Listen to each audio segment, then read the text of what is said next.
ayusin lahat ng mamaliglang.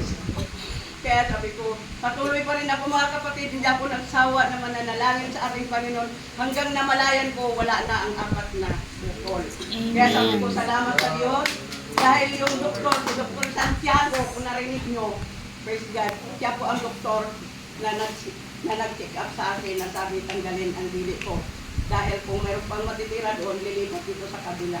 Pero, nabalitaan ko na lang siya na nadala, na-airlift siya sa Manila at doon siya namatay. What? Nauna pa ang doktor sa akin.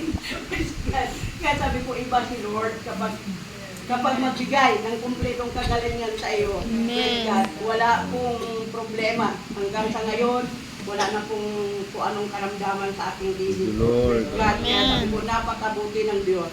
Kaya, ganun mga kapatid, ang ibig ko sabihin, magpakatotoo tayo sa ating paglilingkod sa ating Panginoon. Huwag natin gawing biro yung ating pakikipag-usap sa ating Panginoon. Ibigay natin ang buong puso natin nakikisuyo tayo lagi sa ating Panginoon di ba? Praise God. Lagi natin ipakumbaba yung ating sarili at hindi ka talaga niya bibiguin mga kapatid. Sigurado ko, praise God, proven talaga yan.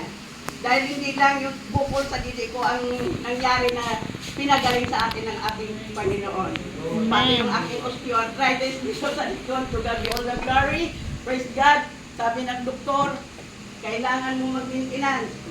Wala akong pang-maintenance. Ang ginawa ko, fasting and prayer. Praise God. To God be all the glory. Gumaling ang aking karamdaman sa aking likod. Praise God. At ngayon po ay ayos din ang aking pagtayo dahil wala rin naman akong pananakit sa tuhod.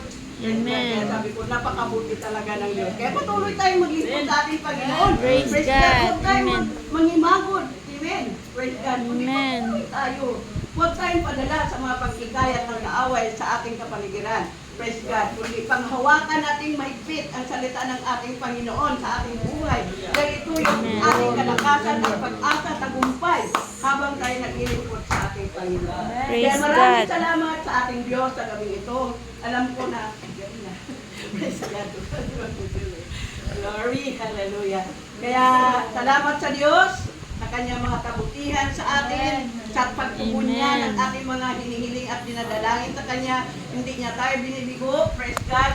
Kahit na tayo ay walang mga hanap buhay na talagang hanap buhay na tulad ng iba, praise God. Hindi pa rin tayo pinapukulang ng ating Panginoon, amen? Praise God. Hindi niya tayo hinayaang magutom, amen?